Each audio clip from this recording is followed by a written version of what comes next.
Yeah, here more. Stop recording reactions. No.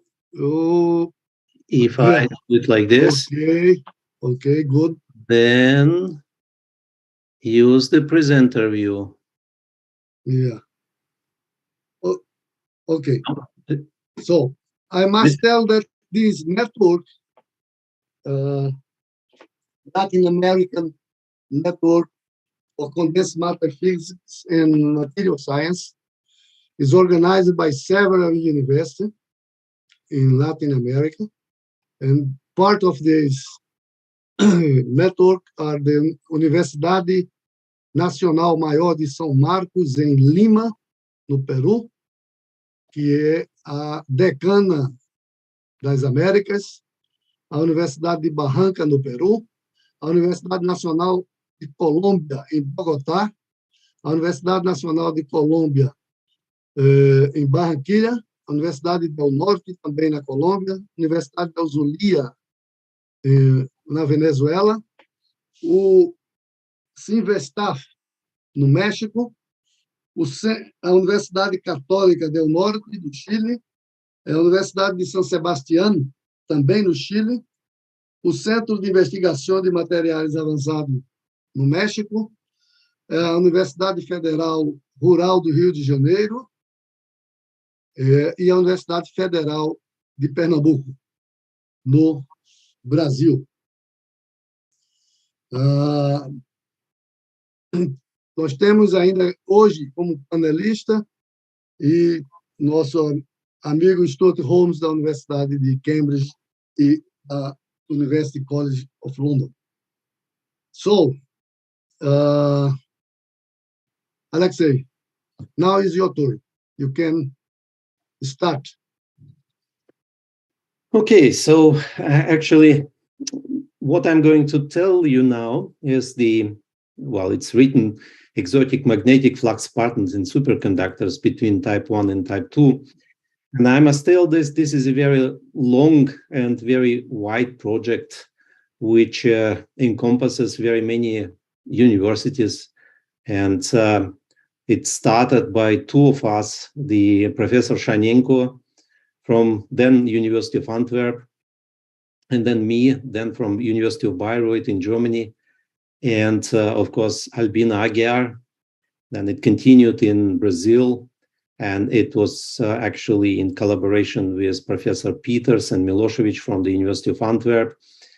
Then it was also we had a collaboration with Argonne National Laboratory, USA, and now the University of Melbourne, when one of my students is now currently staying. And this is not only the theory, it's also experiment. We are doing experiment with two experimental groups, and actually now with 4 experimental groups, one in Munich, with Professor Mühlbauer, neutron spectroscopy, and Kubit from Institut Laue Langevin, Grenoble, France.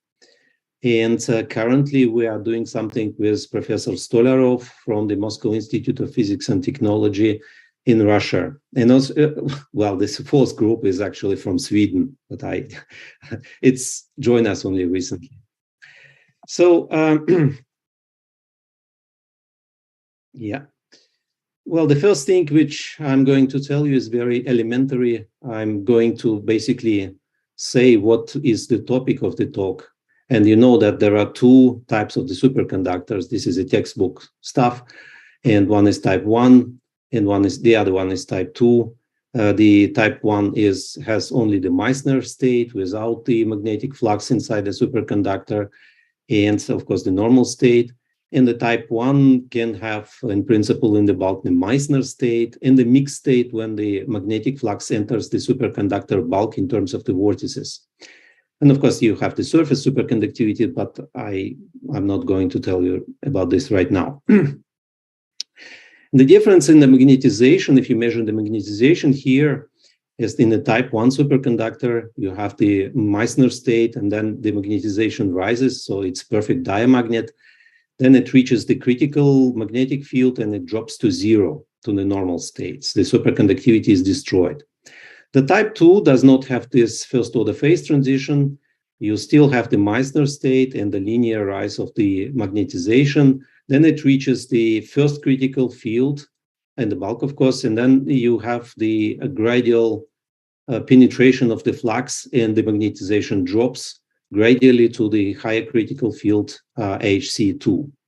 So this is in the bulk, and these are the two superconductors. And if you consider how the magnetic flux penetrates the superconductor, then you see that it comes in terms of the vortices.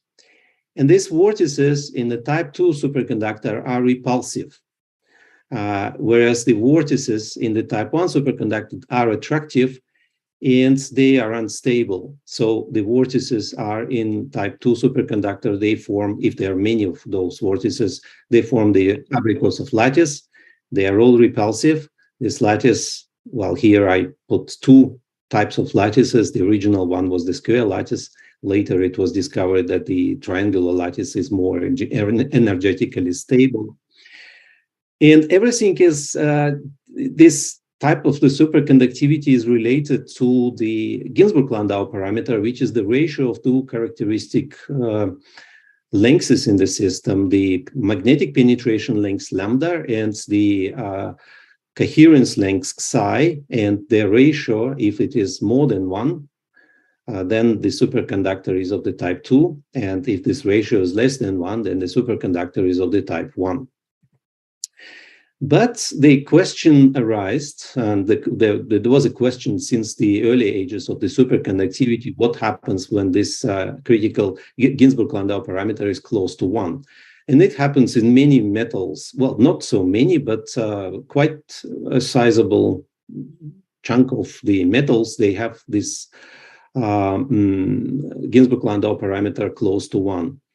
And it was found that actually the state, the penetration pattern of the fluxes inside the superconductor is kind of intermediate. So it has the chunks of the, or domains of the Meissner states without vortices and without any types of the magnetic flux. And they have the magnetic flux penetrating like in a type 2 superconductor. So you have the type 1 and type 2 superconductor in just one and a single bulk, in a single sample. This was, you can see from the references which are given here, this was known since the late 60s, so practically since the early days of the superconductivity. But the research continued, and more and more different materials was discovered, like zirconium boron 12, and this experiment was done relatively lately, so it was 2014.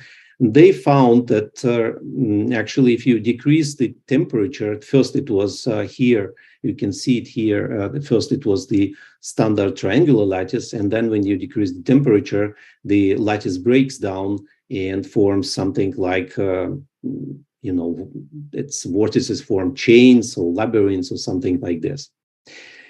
Actually, if you compare the magnetization pattern of this kind of intermediate or intertype superconductors, then you will see that it's also in between the two patterns, type 1 and type 2.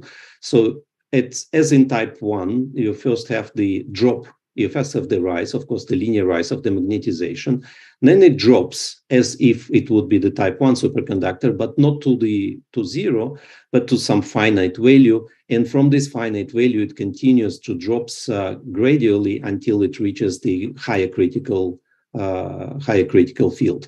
So it looks like the pattern is a mixture of the two magnetization patterns.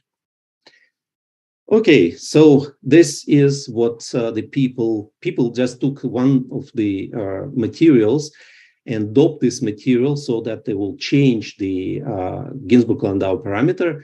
And they figured, they have plotted, they managed to plot the phase diagram, basically based on these magnetization patterns.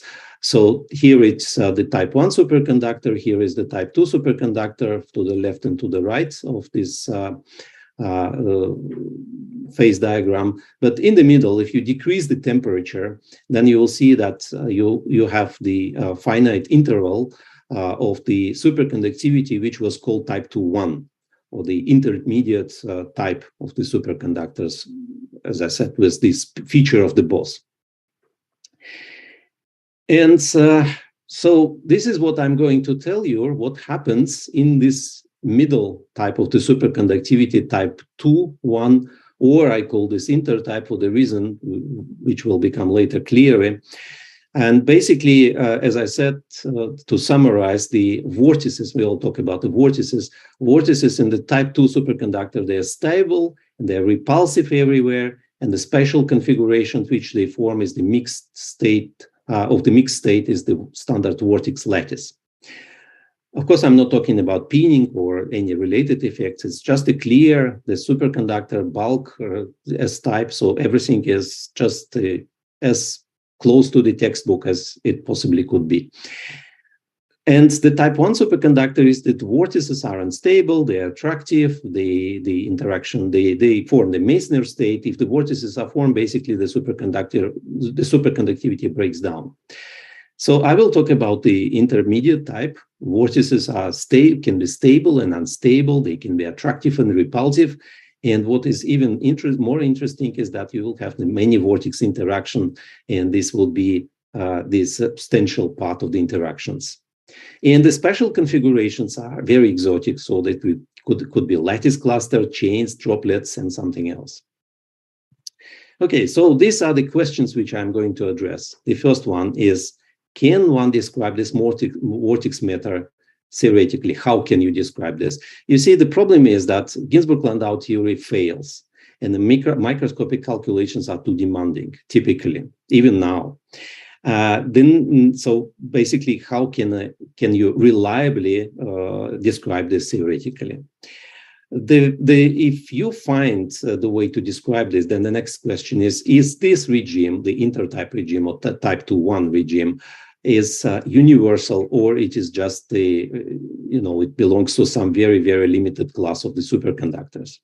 And actually, the third question is related to this one. If this is universal, then it can be observed somewhere else except from these low kappa superconductors, or there is a very large class of the materials you can also observe the same behavior.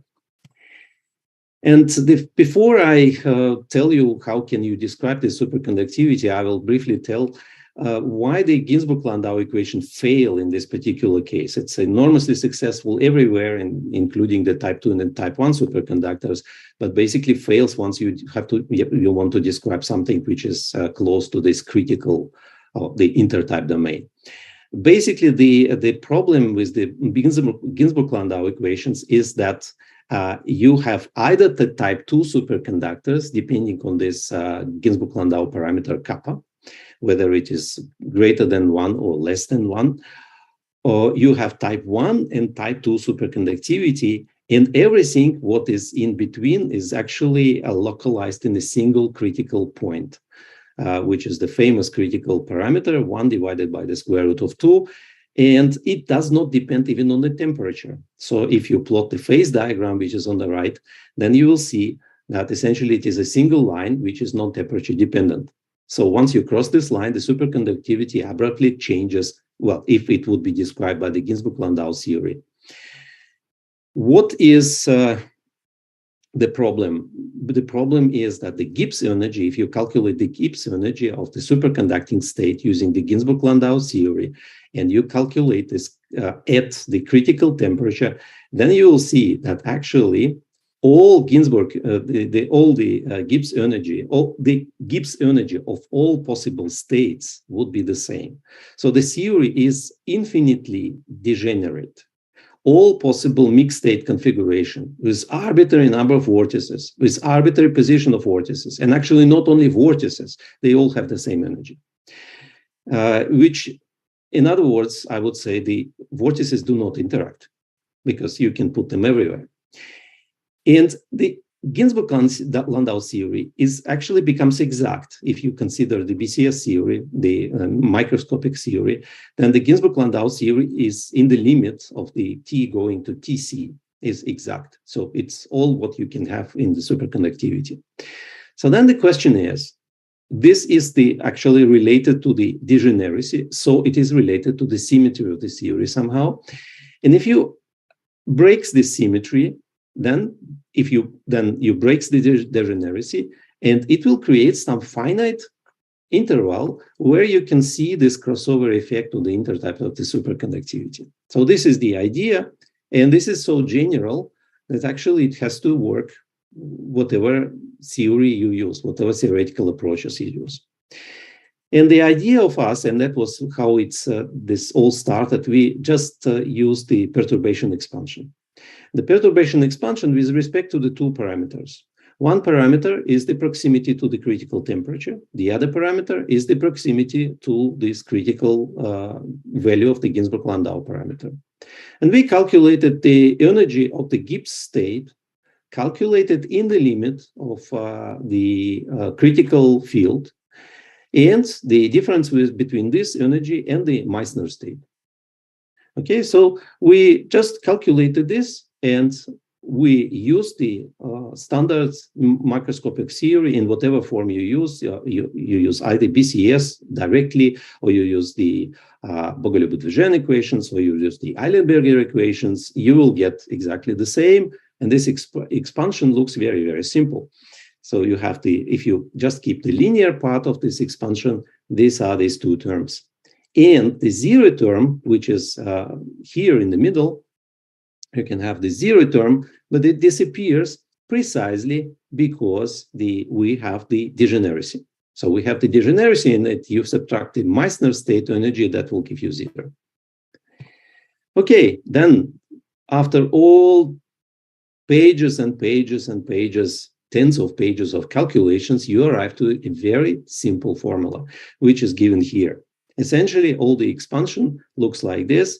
You have just two constants, Ci and Cj, and two other constants, I and j themselves. And these constants, Ci and Cj, depends on the microscopical parameter of the system. So the band structure, the masses, how many bands, and so on and so forth. And I and j depends on nothing but the solution of the Ginsburg-Landau equations at these critical points only. And at these critical points, the solution is very interesting, where the degeneracy comes from, because it is this is so-called the self-dual theory. The self-dual theory, it means that only that in this context, that the magnetic field is related to the order parameter simply by this simple form, and they have exactly the same exactly the same characteristic lengths. And this equation becomes not of the second order differential equation, but of the first order differential equation. So this is the mathematical explanation of the degeneracy itself. So essentially, you have only two constants which are related to the macroscopical parameters of the theory, so of the bonds. And this dependence, then it's actually this expression tells you that this dependence, whatever you're obtaining, is very universal. It's all these constants. It's just these constants, and this is it. And all the material parameters enters only into these constants. Okay, then what we have taken next? We have taken the textbook model for the superconductivity, which is essentially the spherical Fermi surface, and in 3 dimensions. And we calculated all the parameters, and it turns out that it does not depend on the macroscopical parameters. We have calculated the boundaries of this intertype domain, and these boundaries of the intertype domains are given by the numbers.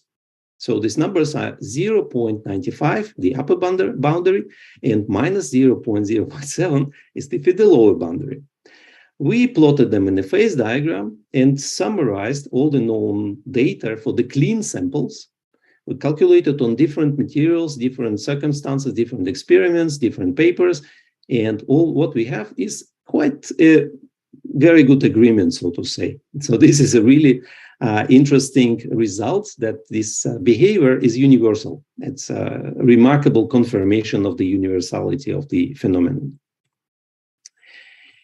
And now I will tell what happens with the vortex interaction in this domain of the superconductivity. Here you can see the phase diagram when I put two words, single vortices and no single vortices, where basically I split them into two. And what happened is this, why is there is a difference and why there is a line separating the two subdomains.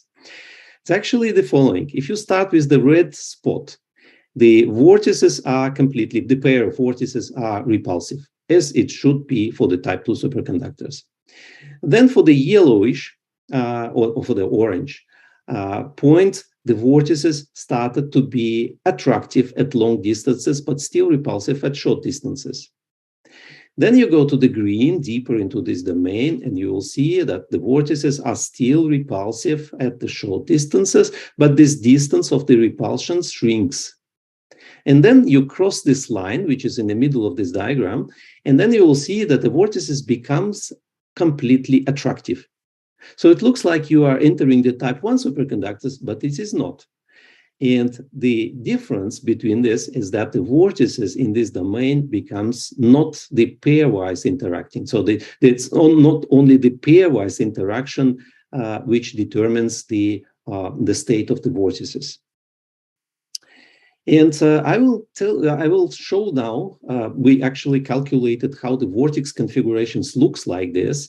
So basically what we did, we took the n-vortex solution of our Ginsburg-Landau theory, which we call the Bogomolny equation, and this degenerates critical point.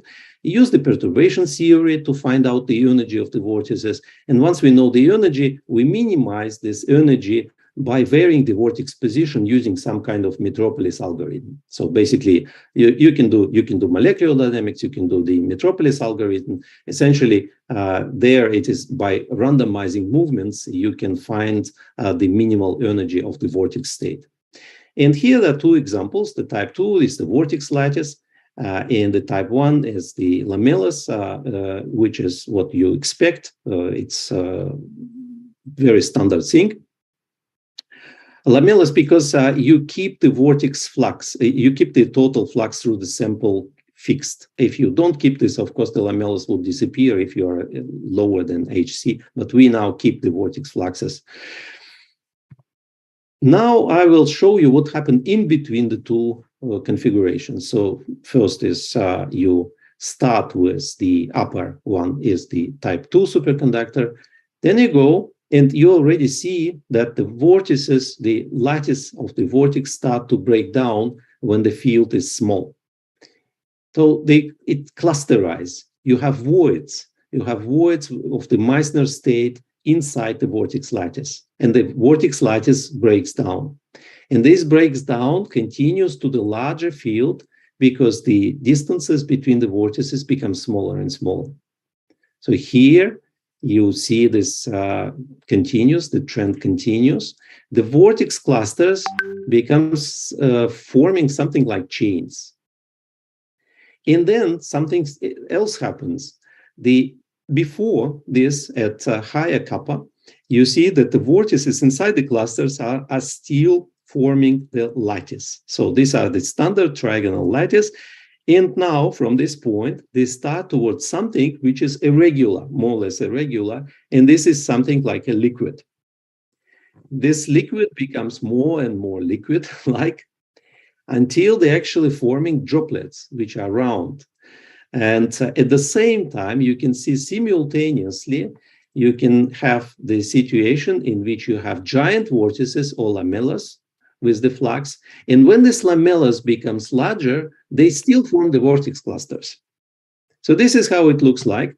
So this is the summary of what I have just shown. So you have the in between the type 2 superconductor vortex lattice and type 1 superconductor vortex lamellas, you have the long range attraction clusters. You have the vortex liquid, and you have the giant vortex droplets. And they coexist with the giant vortices, so giant vortices and droplets. And so this is the phase diagram with all these configurations attached to some points of this. You can see it's self-explanatory, so to say. Type 1 with type 2 with the vortices, type 1 with the lamellas, and the intertype or type 2-1 superconductors with clusters and with liquid and with droplets. And it looks like what we describe here using this simple theoretical model or expansion looks like it is very similar to what the people observed before in this intertype or this low kappa superconducting materials. And now what will happen with the, I mentioned that the vortices behave, the interaction between the vortices is, I told you that it is the multi-vortex interaction become much more important. And here, what I will plot now, I will calculate the energy, the interaction energy of these vortex clusters, which contains two vortices. So it will show you pairwise vortex interaction, three vortex interaction, four vortices with different configurations. The first thing, I will take it in the boundary, and you will see that basically all the diagram, all the patterns of these interactions looks the same. So basically, it tells you that the four vortex interaction is practically not different from the pairwise vortex interaction. And if you do the same for the when kappa is above this line, that's actually to the right of this line, then you will see exactly the same pattern, basically. But to the left, when no single vortices exist, you see completely different. You can see that the two vortex interaction becomes completely attractive. Two vortices merge.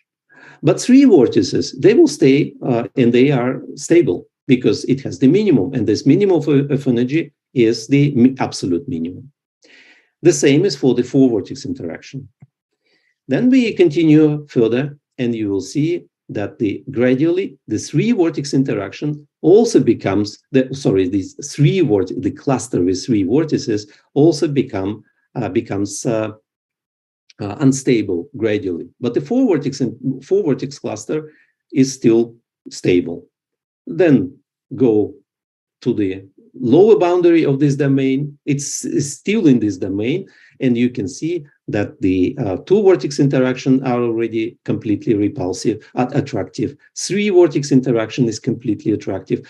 Four vortex interaction is attractive for this triangular element, this parallelogram, and for the square it is still stable. So this tells you that actually the multi-vortex interaction becomes more and more important once you go deep into this domain where no single vortices, I remind you, can exist. And how it is related to the cluster formation, for example. Consider the situation in which you have the pairwise vortex interaction is completely attractive, three vortex interaction is attractive, and the four vortex interaction is kind of mixture. You can have the attraction and repulsion. And it means that if you have the clusters which contains small number of vortices, they are unstable and they merge into the giant vortex. And this is the same here. But if you increase the clusters or the domain, the flux through the system, so through this particular cluster, then it forms the cluster instead of the vortex. So suddenly, if for example, if the two giant vortices merge, they can form the cluster. And this is continuous for the larger field. So this explains why you have the complete and full attraction of two vortices, but you still have the mixed state in the system and not the type 1 superconductor. Okay, so this, I was talking about the bulk. What happens in the wires, in the films and in the wires? It's actually what happens in the films. In the wires is you have the extra component of the theory, which are the stray magnetic fields outside the sample. And essentially, you have the also kind of mixture of the interaction with different characteristics length scales, and you have the competition of different length scales. And suppose that we start with this sample, which is type 1 superconductor, and you have the vortex attraction and you have lamellas, type 1 superconductor. So for the thick film, it has no difference with the bulk. So this is here on the upper part, upper part of this picture. On the lower part, you have the thin film made up of the same material. And instead of the type 1 superconductivity, you actually see that this is now the type 2 superconductor, because now the vortices are largely repulsive, and the repulsion comes from the stray fields, because the fields are always repulsive.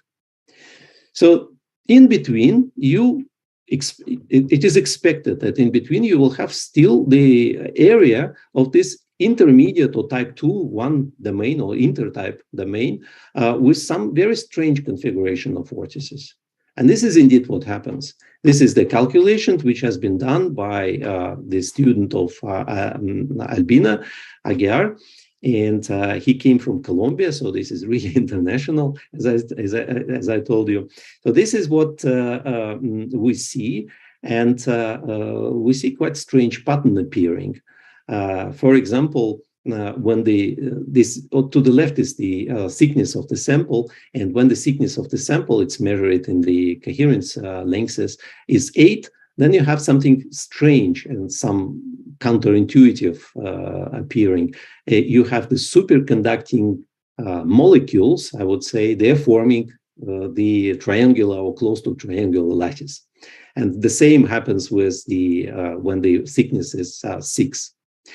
But then when the temperature decreases, then you will see that these strange lattices, they will converge, they will form some kind of labyrinths, some kind of chains and then labyrinths. And if you decrease this the sample size, the sample thickness, then these labyrinths, they break down and they form the vortices. This vortice is actually not a simple vortices at first. These are the giant vortices with multiple fluxes. So what is actually why these labyrinths are forming? The reason is the following. What we have in the bulk is in this regime, we have the short range repulsion and the long range attraction. And this is because the clusters are formed. What happens in the thin films, because of the stray fields, in the short range, you can have repulsion. In the long or attraction, in the intermediate range, you will have attraction, and in the long range, you have still repulsion because of the stray fields. And this is a long range interaction. They give the long range interaction, so the asymptotic is always overwhelmed. It's always larger than everything else.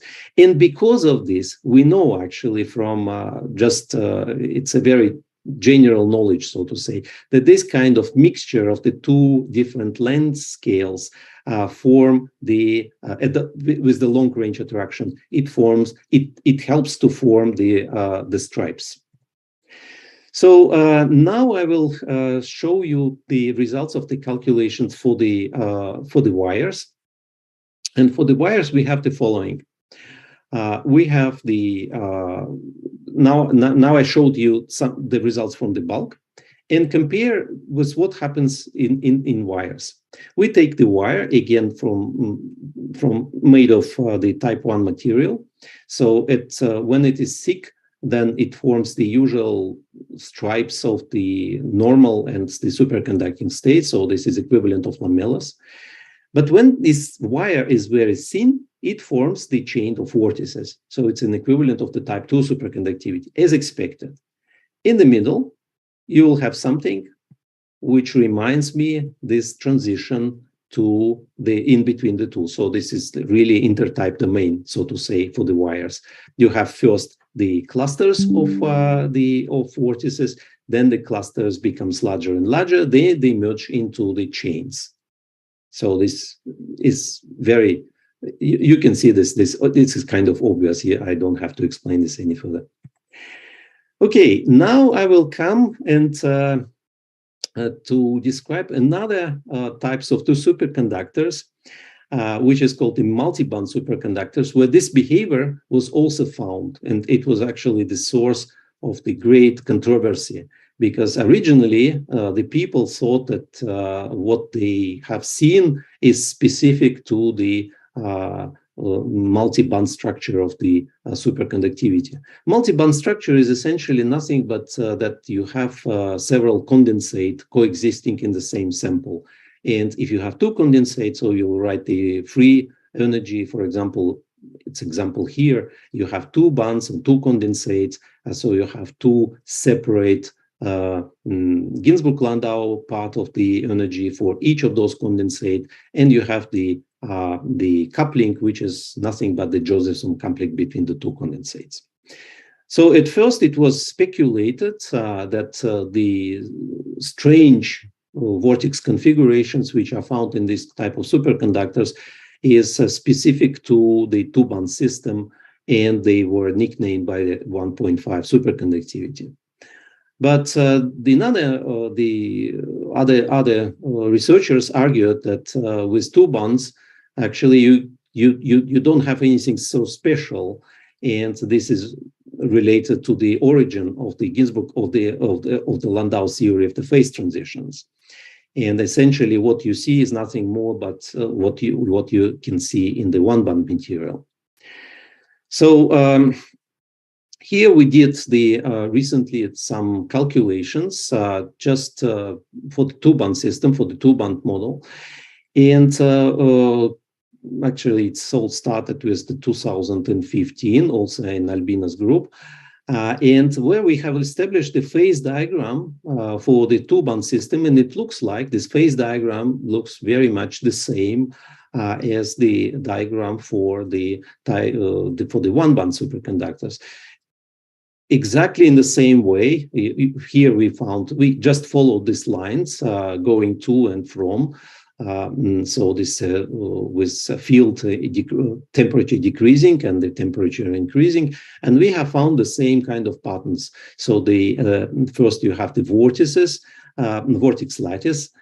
This vortex lattice then breaks into the clusters, and then these clusters become smaller and smaller. They look like the droplets. So basically what we have done here in all these calculations is nothing but we repeated the same what we have seen in the one-band material. So here is the comparison between the two, the phase diagrams on the left, for this two-band material and for the single-band material. Here are the points where we can have taken the configuration for the vortices, and on the right we compare the configurations, and you can see these are exactly the same. So we have, of course, the vortex lattice 1,1, we have the clustering and 2 points 2,2, and we have then the droplets. And these droplets forms, they become more and more like a liquid. So you will have the liquidation. Basically, it's all the same. And this calculations shows you that essentially what you see in the two-band model is exactly the same as what we can see in the single-band model. Okay, now I come to describe the recent experiments, which was done in München. And these experiments, unlike, for example, something like a magnetic decorations, which they see the vortices on the surface of the sample, and you can argue that the effects are related to the surface only. But unlike this, the neutron experiments has the ability to look inside the sample bulk. And because of this, it is very, very good experiments to show you the configurations of the vortices.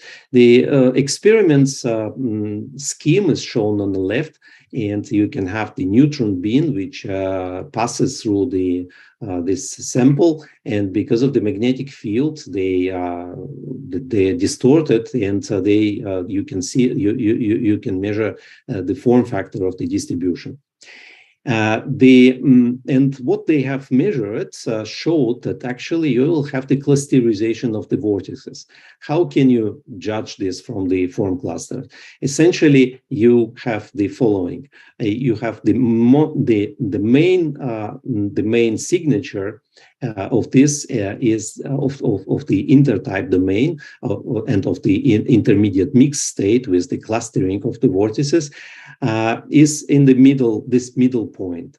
this middle point, basically, these are the Bragg reflections on the right. The large one is the Bragg reflections of the vortex lattice. But what is in the middle is the signature of the clustering. And they have done lots of measurements, and they have essentially they proved that this clustering really takes place here in this diagram. When it is it's a color density diagram, and this yellowish is where the intermediate mixed state takes place in the clustering. Also, you can compare the manifestation. You can see the manifestation of the intermediate mixed states just studying the intensity of the Bragg peaks themselves is the temperature dependence. And this saturates when you go to the lower temperature here. So if it is saturates, then this is a signature that your the vortex lattice clusterizes, and no further changes in the in the intensity of the Bragg peaks takes place. Okay, then what is interesting in this experiment, which we particularly measure at here, which I'm going to tell you now, is the current. They put the current inside the sample, and what they see that at some point the vortices start to move, and there is a voltage. So the system stopped to be superconducting because of the motion of the vortices.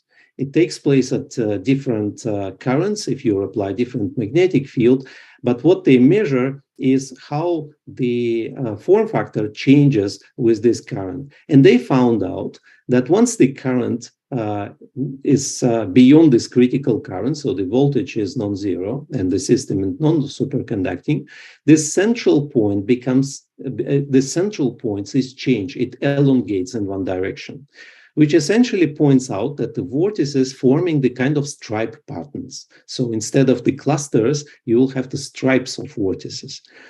So this is what I show. It's some details. How they did measure this.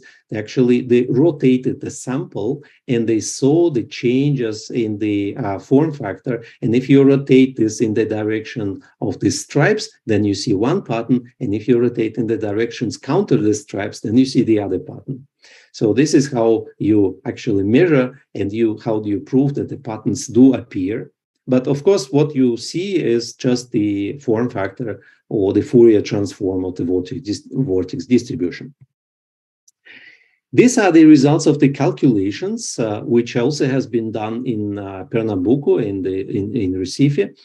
It's the collaborations between me and the former student of Albina Aguiar, and Professor Shanenka, also from the Higher School of Economics. And this is what we get. We consider it the system which has the vortices are already formed, the clustering, the clusters. So the vortices are clusterized. It's panel A. Then when the current is applied perpendicular, the vortices started to move perpendicular to the current. So the current is from up to down, and the vortices start to move from right to left. Then you will see that the vortices start to move, the clusters start to merge themselves into the stripes. And this is what we have, this dynamics of the vortices.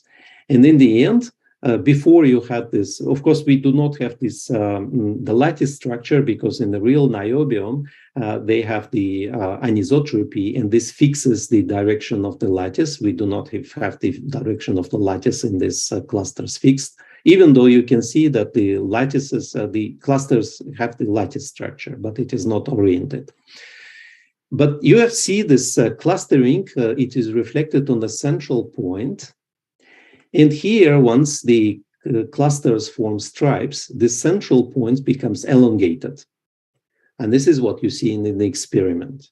So essentially, we can describe what is happening in the experiment. And here is the film. You can see how it actually happens. This we just it shows the time evolution of the system. So the clusters, the current flows from vertically, and the vortices move horizontally. But all these clusters eventually start to merge and elongate along perpendicular to the current flow. So this is what is now happening. And you can see that all the voids inside this clusters of vortices, they become smaller and smaller also. Quite an interesting motion. That's in a short while, you can see that you have the clusters. Sorry, the stripes. Now, what happens with this single cluster here? You can see it in more detail what happens with the clusters, and interestingly, that if the clusters, it is even the single cluster, it becomes elongated and eventually it arranges itself into this stripe. So here how it looks.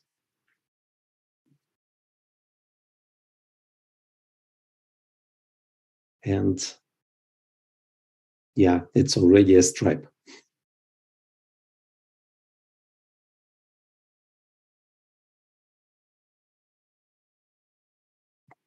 Okay, the last thing which I'm going to tell you is a very interesting and new material where you can also have, first of all, you can have this intermediate superconductivity type, but also some other effects which I'm going to tell you about briefly.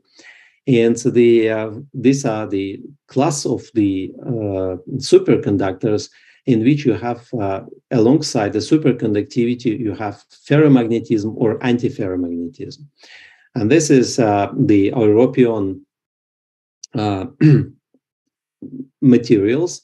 The structure you can see here. You can have the superconducting part, which is related to the ferrum electrons, and the spins which cause the magnetization are related to the europium spins here. They are spatially separated, and because of this, the superconductivity coexists with the ferromagnetism. Unlike, for example, other materials like uranium, where ferromagnetism suppresses the superconductivity. Here, the Curie temperature of the magnetism is much lower than the superconducting transition temperature, and because of this, you can have this simultaneous existence of the superconductivity in magnetism in the same sample. And if this is so, you can have a very interesting situation in which you have the transition between the type 2 and type 1 superconductivity just once you lower the temperature. How it happens? The explanation is very simple. Because of this magnetic material, it have the permeability, which is non-unit. It is greater than 1. And once you approach the Curie temperature, then this permeability factor increases. Essentially, it increases the field inside the superconductor. So if you have the vortex, for example, and you have the magnetic penetration length, which is the essentially this is the radius of this vortex, magnetic vortex. But once the permeability increases, the magnetic field, effective magnetic field inside this vortex increases also. But the flux stays the same. And if the vortex, if the flux stays the same, but the vortex size becomes smaller, then, but the magnetic field becomes larger, then the magnetic size, the size of the vortex must become smaller. And this is the reason why the penetration length, the magnetic length of the superconductor decreases. And once you can by changing the temperature, you can reach the situation in which where the magnetic, the critical magnetic characteristic length becomes equal to the characteristic length connected to the order parameter. And when it is so, then you can cross the line, and the type 2 superconductor can become type 1 superconductor. And if it is so, then you have the intermediate region, this intertype superconductivity. Here is just, don't even pay much attention, but this is the technicality of the using the same mechanism, the same perturbation expansion we apply to the magnetic materials as well. And then what we get is the following. Essentially, yes, you can have the transition between the type 1 and type 2 superconductors in the same material. And what is even interesting, it takes place for each of such material as long as it is type 2 material close to the critical temperature. So these materials, all these materials will have to show this change on the type of the superconductivity and intertype superconducting state in between. And of course, the vortices, vortex lattice of the type 2 superconductor becomes this domains to the Meissner phases inside, so this lattice breaks. And what's we saw with the measurements, which is recently has been not even published. This is the Meissner thesis, still it's not published. We indeed saw that the vortex lattice, the original vortex lattice, once you change the temperature, it becomes the lattice with some Meissner phase inside. So it looks like the vortex lattice really breaks, and the superconductivity then and the type 2 superconductor gradually become the type 1 superconductor. Okay, so now I come to almost to the end of my talk, and these answers to the questions which I put, which I asked myself at the beginning of this talk. How can we describe the intertype regime theoretically?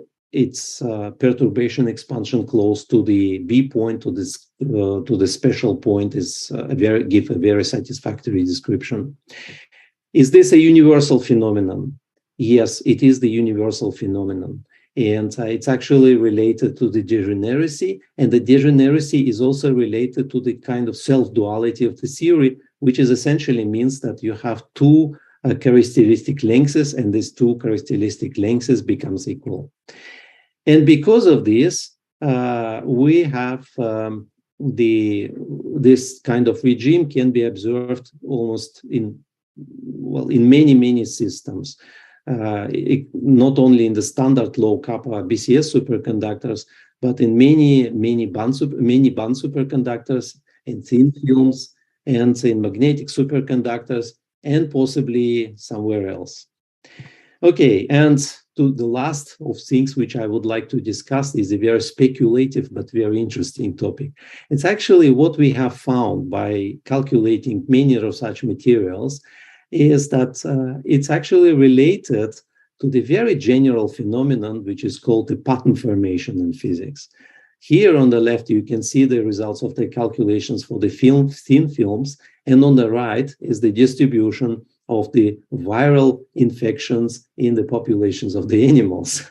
And you can see that these are really very close. And the idea is that essentially why it is happening because of the competition of different characteristic lengths, which was put forward by Alan Turing in his famous theory of the chemical reactions, which was so general that it applies to very many physical and natural, not only physical, but biological, natural chemical systems. And here, the last thing which I want to show you is the results which were recently published for the ferromagnetic superconductors. It is the same material at the same conditions, only you change the temperature, and the temperature is changed by I think by the tenth of the degrees, by the tenth of the degree, or yeah, something like this. Less than 1 degree. So you have lots of different patterns, and these patterns are all described by the general theory of the pattern formations, from convection to like house instabilities, maze patterns, ice on glass, and so on and so forth. So this is not still explained, and it waited for the explanation, but it is just I wanted you to show some very strange things which happens in superconductivity. And I thank you for your attention.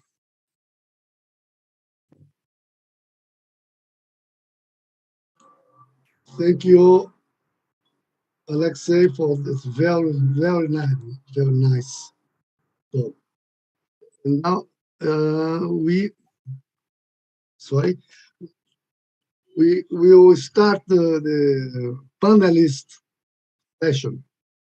I will call people to ask questions for you. Okay, if they want, of course. So I will call Professor Ángel Bustamante. Ángel, Obrigado, Albino. Please.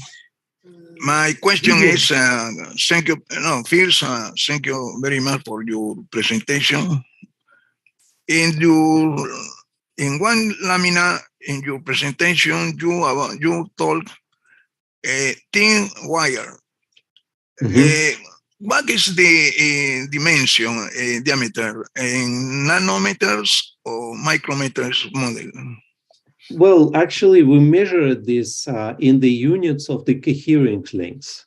So depending on the material, we started from something like 50, which is essentially bulk, and down to 2, which is, I would say, well, I think it's, if you take the material like aluminum, that would be like close to 100 nanometers. So it's not one-dimensional in this sense. Okay.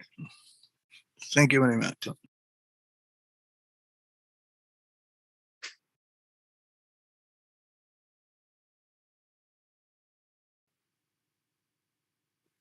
Albino, your microphone turn on. Sorry. No,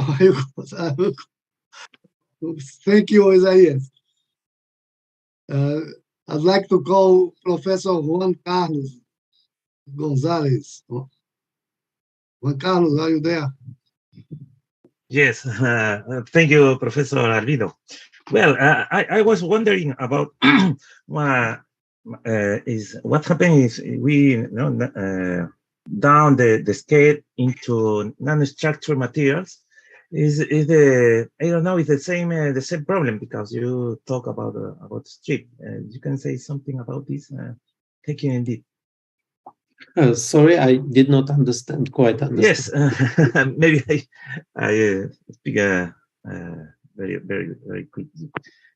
I was wondering what happened if we down the scale into the nanostructure materials, because you talk about thin films, wires, and stripe materials. But if you down the scale into nanostructure materials. Yeah, this, if I understand this correctly, the question is what would be the influence of the geometry of the sample? Yes, it is true that if you really have the sample which is on the level of the nanoscale, then you will have some interference. But the phenomenon which I was talking about is quite general. This geometrical structures, they also lift the degeneracy of this point. And because of this, the geometrical factors, the multi-band factors, the temperature factors, they all act kind of similar. You will still have some strange effects, particular, you will have some, essentially these influences will still be visible, that you are in the intertype domain, and because of this you will have some very strange structures. For example, I can tell you that in close to this intertype domain, the interaction with the boundaries of the sample, they also change. For example, vortices, they in the type 2 superconducting material, they usually repel from the boundaries because they have the barriers. It's very difficult to enter and to leave the sample. Once you go to the type 1 superconductor, this changes.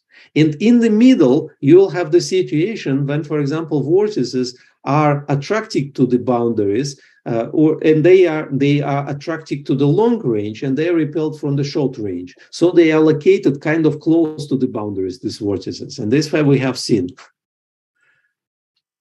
So this is very, very unusual, I would say.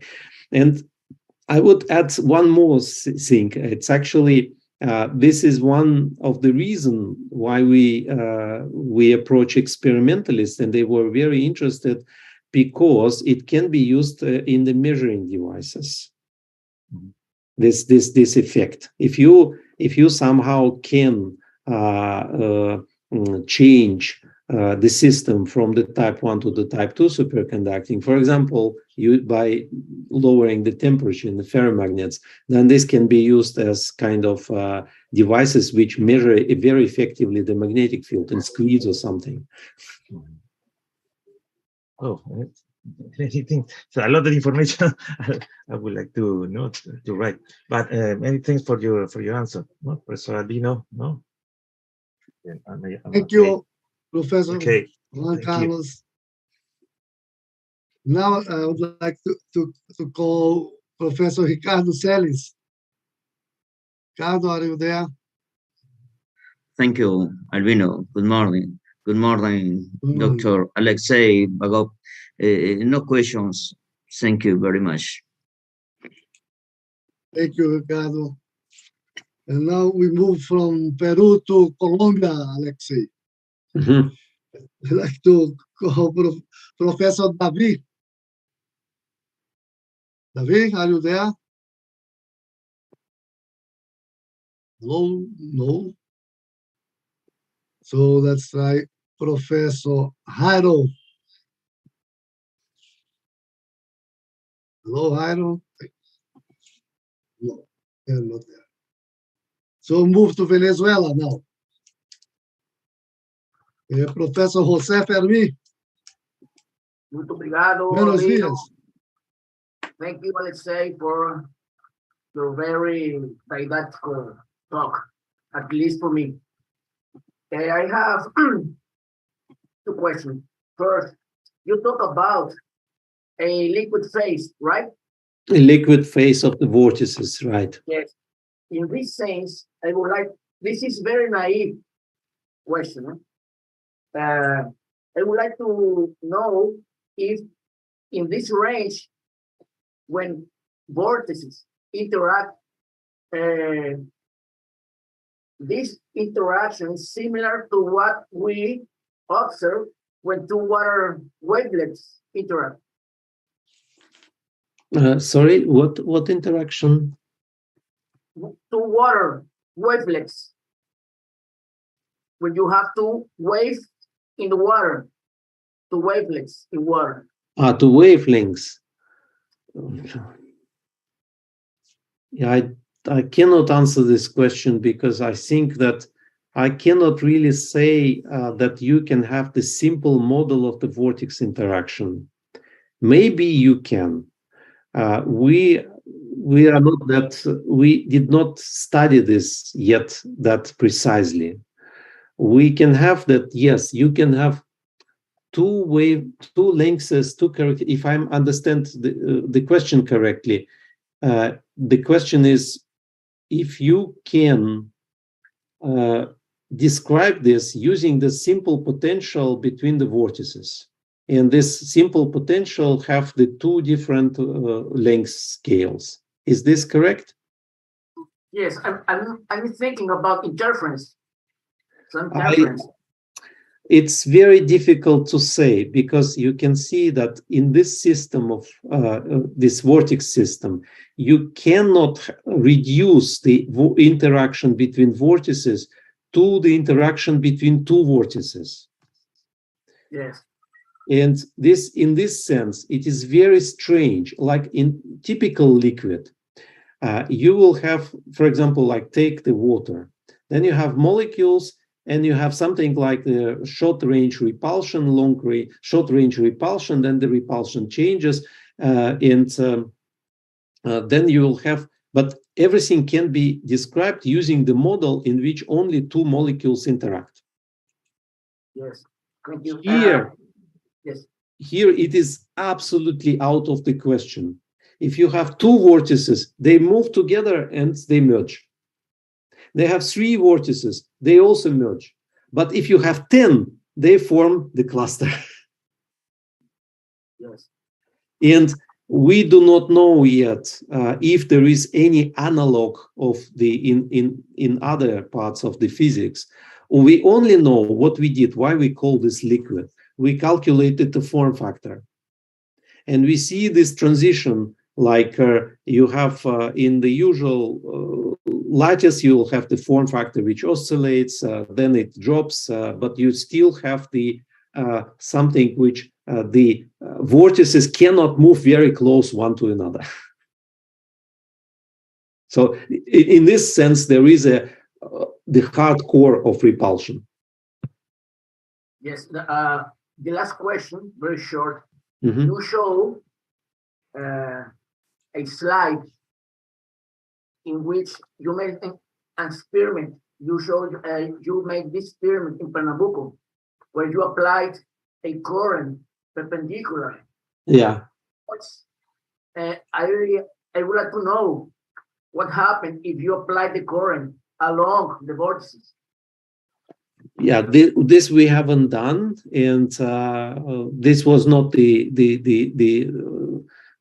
reason for this experiment.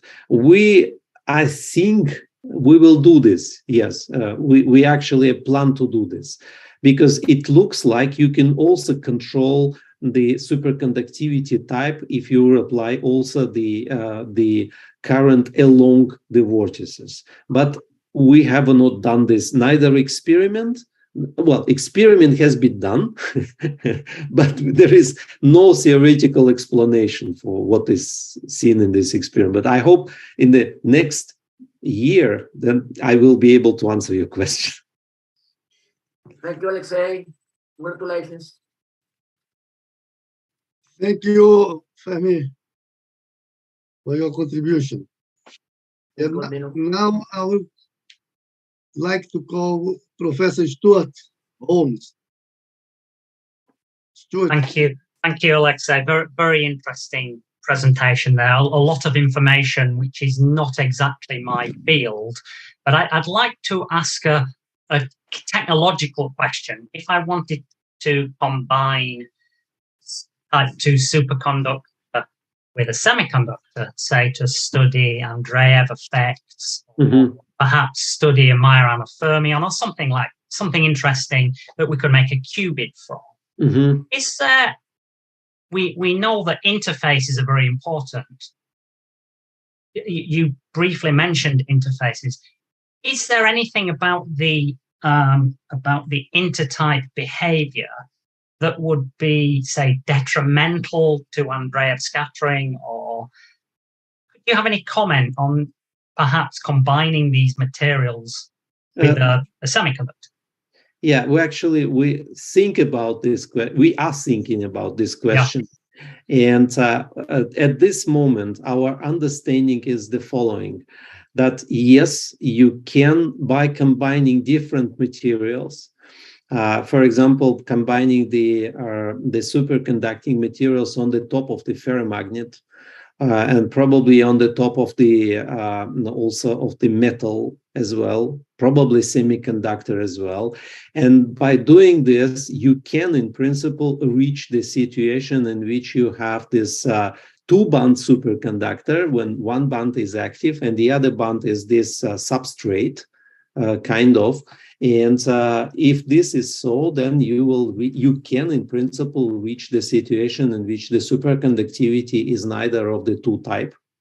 And then you will have the behavior which I was talking about in the lecture. What will be the influences on the Andreev effect? I cannot tell. This is the matter of the investigation. But I'm pretty sure that some interesting effect can be achieved once you merge several.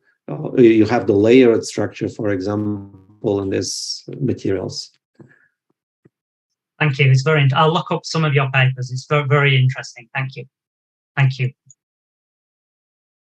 Thank you, Stuart, for your contribution. Now I would like to call Professor Mihail Mihail Kroitoru. Good afternoon. I don't have questions for this because I was partly involved. Mikhail was the author of one of the papers. He knows everything about. Okay. Now I'd like to call Professor Isaías de Oliveira. Professor Isaías. Oh, thank you very much for your excellent talk, Professor Alexei Vagov. I've already read some of your papers and citing it in my paper, so I don't have any question in the first part of your talk. But the last part of your talk was very interesting because it's new for me when you introduced the study of ferromagnetism.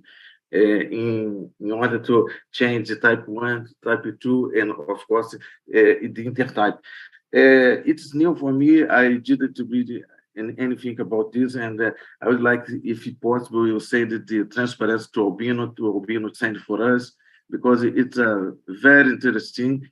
I don't know, but the quality of your work is so good, and so I would like read the references inside of this. Thank you very much, Professor. Yeah, actually, I just comment because what I was talking in the second part of the talk is not even yet published. It is ready for the publication. Albino knows the paper. It is being prepared.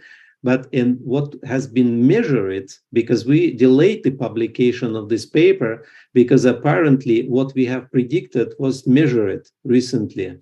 And we are now pretty sure that we can just add the results of the experiments and say, here, it has been found. Thank you. Okay, thank you, Isaías. Now I'd like to call Professor Wilmer. Yeah? Wilmer? Hello, Albino. Hello, Alexei. Thank you very much. Thank you, Alex. Open your video, please. No, it's not possible, Professor, because okay. I'm in proper space. Okay. But thank you, Alexei. Very good presentations. And I don't have question because because you have been calculated. You have calculated. Yes. I showed. Yes. I know a lot our work, and I don't have questions. Thank you very much, Alexei. Very good presentations. Every day I know more about intertype domain. Okay, and I'm very excited by the interface for magnetic superconductor. This is a very exciting topics, and I suppose we and Albino work in this line, also with Alexei and Arkady, Mihail. Thank you. Okay. Thank you, Wilma. Alexei, I just want to make a comment now. During your presentation, and it came to my mind that maybe we can see the intertype using Mossbauer experiment. It is exactly, yes. It's and I think it has been already done. It was this using Mossbauer spectroscopy, yes, muon, was the if you calculate the distribution, the histogram of the distribution of the magnetic field, then you will be able to see the intertype domain by appearing the two peaks. One is close to 0 and one is close to some value. And we have done these calculations, and it is indeed so that everything is alike, because you have the Meissner phase and you have the phase which is just a standard, the standard abricos lattice. But indeed, yes. Well, maybe we can try to do it in this kind of root and eights. superconductor. Yeah, yes. Okay. I will talk to Professor Angel Bustamante to see if he can measure for us. Okay, I don't see any panelists more, but I know that we have more questions. And Luis is telling me that we have a question from Professor Alexander Polasek. Luis, hello. Can you read the question? Yes. Hello. Yes. There are some questions, Alexei Vagov. Thank you very much for your talk. Very interesting one. Through the web page, the social media from the University of San Marcos, Alexander Polasek sent some questions. First, greetings to Albino. It is nice to see you again after several years. Thank you. Dear Professor Vagov, thank you for the amazing presentation. My question is quite simple. Could you please share a PDF of your presentation with us? Yes. I can just send it to Albino, and he would share it with everybody. So I send it to the coordinator. Actually, I have sent this to the coordinator, but I can do this one. Another question from Alexander Polasek through the Faculty of Physics of the University of San Marcos. Just another simple question. It seems that the interplay between type 1 and type 2 might happen in MGB2. Is that right? If yes, what are the possible implications for MGB2 behavior and its implication under center conditions where the interplay might occur? And in GB2, what is this? Sorry. MGB2. Magnesium diboride. Magnesium diboride. Yes. GB2, yes. Okay, yeah. Well, you have touched a very delicate question. And yes, my opinion is that what you can see in the magnesium diboride and what you see in magnesium diboride is exactly the same as what you see in the low kappa superconductors with the intertype domain. This is just a standard thing. And if you really calculate why it is happening, for example, quite far away from from kappa is equal 1 point, it's kappa 0, is that because in the two band systems, this the regime, the interval of the intertype domain is much wider, and that's why you can see this in the very large domain of the parameters, temperatures, and so on. Okay, thank you. From the public of the University of San Marcos, there's no more other question. Only Alexander Polasek sends greetings to Albino, which has been long time after several years has not seen him, and also to Professor Vagov as well. The greetings from Alexander Polasek. Thank you, Albino. Thank you. Thank you, Luis.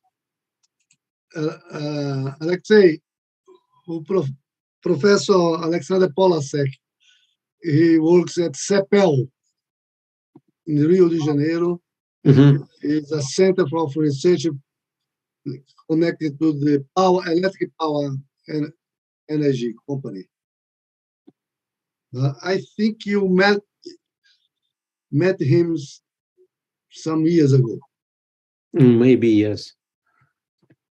Okay, I would like to ask Ximena, please, if we have questions from the people from Colombia, public.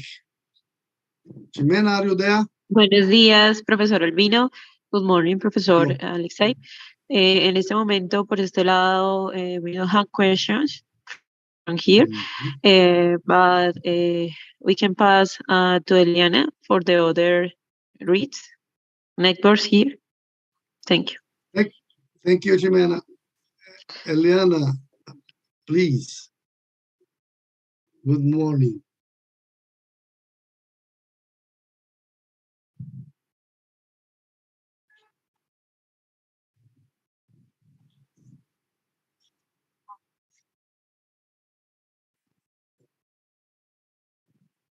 Thank you, Eliana. Professor Fermi, are there any questions from the public from Venezuela? No, there is no questions, but there is a comment from one student regarding to your comment, Albino, with respect to the interfaces. As long with the interfaces, you propose the most power, right, to detect those interfaces. Yeah. But have you ever thought about magnetic resonance? Because the magnetic resonance is very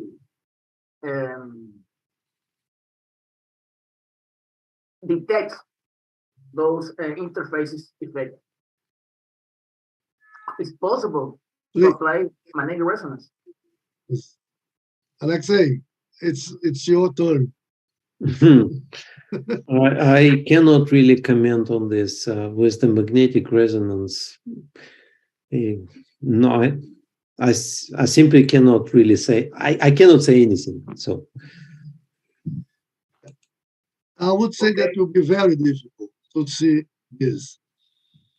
We have to seek to find a material that have very strong NMR signal. And what I'm thinking just now, it should be a material with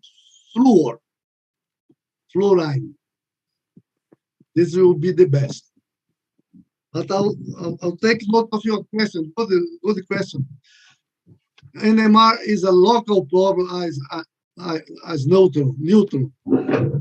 Yes, but think about EPR. It's very sensitive to interfaces. Yeah, I'll think about it. I will let you know. Okay.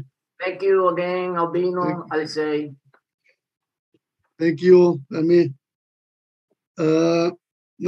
Now I would like to ask you, Arturo, do you have any questions from people from Mexico? No, we have no questions. Many thanks, Professor Alexei.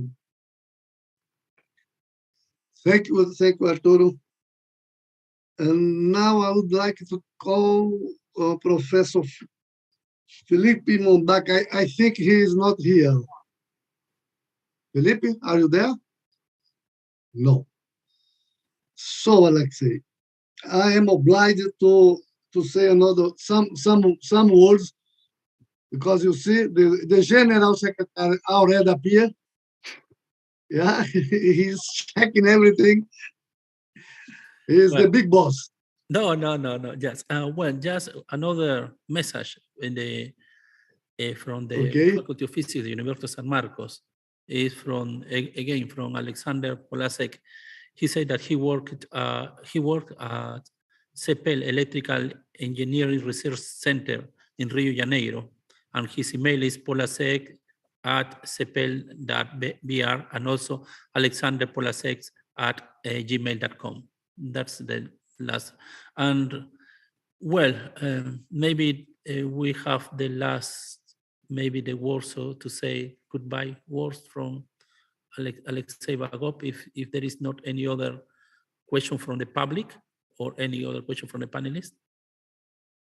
Yeah, but I would like to make our broadcasting of our network your General Secretary. I'm sorry, Albino, maybe one comment I can say. Be free. Yeah, okay. Just I'm thinking, just it's a comment we could discuss later. It's probably. Yeah, you open your camera, please. My camera. Just a second. Wait. So Mihail just appeared. No, I was always here. Just last time. No, you appear with a comment. No, yeah, the comment about since this material deals with magnetic field, and there was a question about Mills-Bauer, there was a question about NMR. What I'm thinking is about the inverse Faraday effect, which is effectively again the magnetic field, and when you submit to as superconducting sample, which is samples which Alexei showed today, mostly they have relaxation parameter which is imaginary. That means inverse Faraday effect is non-zero in this sample, and then submitting electric field, that means the laser with the circular polarization can be a tool to detect this regime, let's say. This is just a comment, it's not a question. Because inverse Faraday effect is effectively a magnetic field, and the interplay of external magnetic field with that magnetic field which is present already in the sample could be somehow a tool to detect the behavior. Yeah, this is great. Yeah, maybe. Okay. Yeah, just to comment. Yeah, thank you. Okay, Mihail, thank you. We are going to think about this. So, as I said, I have to say some words before asking you for your final words, Alexei. So this network, LAFMAT, is the Latin American network of condensed matter physics and material science. Is organized by several universities in Latin America.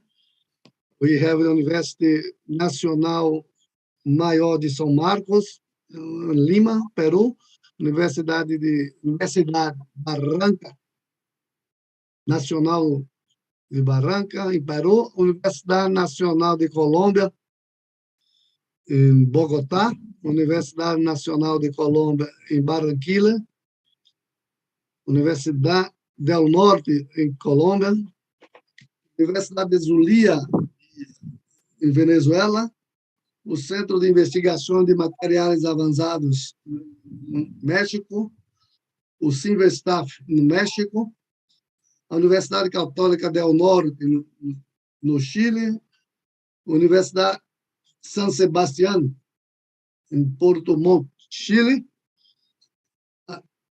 Stuart, I will say also the University College of London and the University of Cambridge, Universidade Federal Rural de Rio de Janeiro, no Brasil, e Universidade Federal de Pernambuco, em Recife. So, with this, I give you the opportunity of saying your final words, Alexei. Yeah, and now it is spread across it's not only Latin America, but also includes the Europe and with me and even Russia. So we are now making an empire where the sun never goes down. Okay, good. Well, and I'm actually partially I'm Australian as well, so. So, going around the world. Going around the world, yes. Spreading around the world. Spreading, yeah, it's spreading.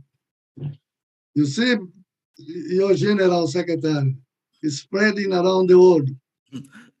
Okay, Alexei. Can you comment? Thank you, Albino. Thank you, Alexei Vagov, for your interesting talk today.